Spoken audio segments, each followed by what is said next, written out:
shot d'écho à l'heure de latte.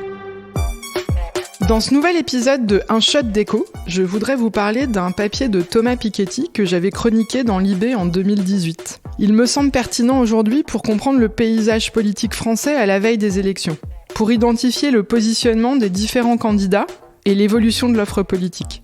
Concrètement, quel parti propose quoi et s'adresse à quels électeurs ?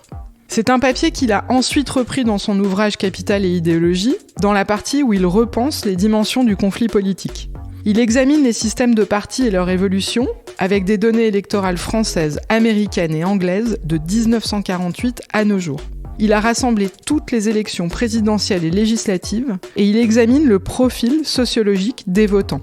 Ou plus précisément, il regarde la position des votants dans la hiérarchie des diplômes, des revenus et des patrimoines. Donc, pour qui votent les pauvres, pour qui votent les riches, pour qui votent les gens éduqués. Les évolutions sont très semblables entre les trois pays, donc je vais me concentrer sur la France. Dans les années 50, en France, l'électeur de gauche est en majorité non diplômé, comprenez, la gauche rassemble les ouvriers. Le clivage politique se fait clairement sur le niveau d'éducation. Bon, il y a aussi un clivage sur les revenus et sur le patrimoine. Par exemple, sans surprise, plus vous avez de résidences secondaires et d'argent sur votre compte, plus vous votez à droite. Mais encore une fois, la gauche rassemble les électeurs avec une éducation courte, alors que la droite rassemble les diplômés. On peut ajouter, juste pour l'anecdote, que les femmes des années 50 votent plus à droite que les hommes, mais que cela s'explique entièrement par le fait qu'elles sont plus catholiques. Donc, en conclusion, dans les années 50, l'élite éduquée et propriétaire vote à droite, les prolos votent à gauche. Maintenant, à quoi ressemblent les électeurs des différents partis aujourd'hui ? Alors, toujours pour l'anecdote, les femmes votent désormais, comme les hommes, à 50-50 entre la gauche et la droite. Mais le vrai renversement apparaît sur l'éducation. On trouve désormais chez les électeurs de gauche une majorité de diplômés de l'enseignement supérieur.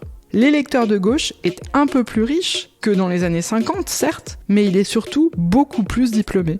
La gauche a perdu les ouvriers et les plus pauvres, ça on le savait, mais que la droite ait perdu l'élite éduquée, on en était peut-être moins conscient.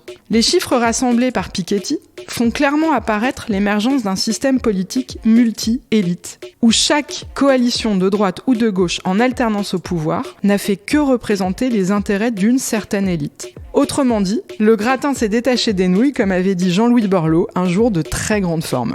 Les partis politiques traditionnels se sont petit à petit détachés des classes populaires et se sont concentrés sur les élites.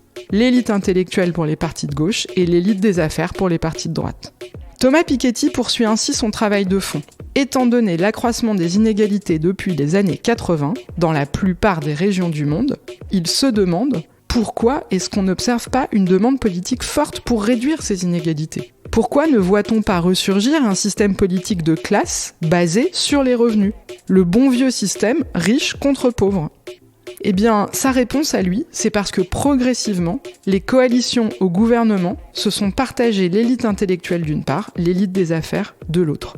Ils ont formulé des programmes économiques assez consensuels, plus vraiment conflictuels, qui satisfont les classes aisées de droite et de gauche.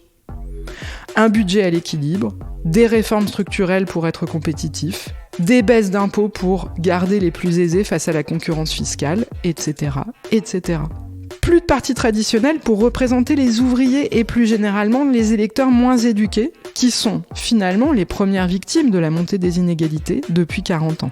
Aussi, sans offre politique vraiment diversifiée, cet électorat s'est soit désintéressé des partis, donc ça explique l'abstentionnisme record chez les jeunes les moins éduqués, soit ils se sont tournés vers des partis qui leur offrent des discours radicaux, disruptifs, contre le statu quo, mais le plus souvent basés sur des valeurs contre l'immigration, contre les musulmans, contre.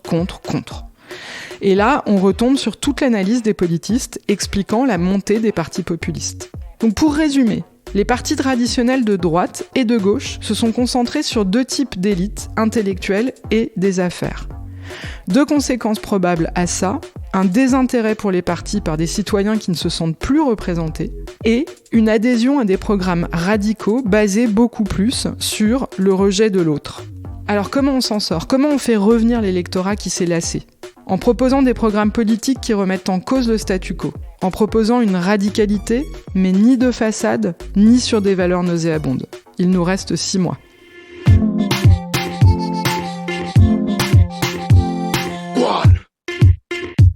C'était un podcast de l'université Paris-Dauphine, PSL.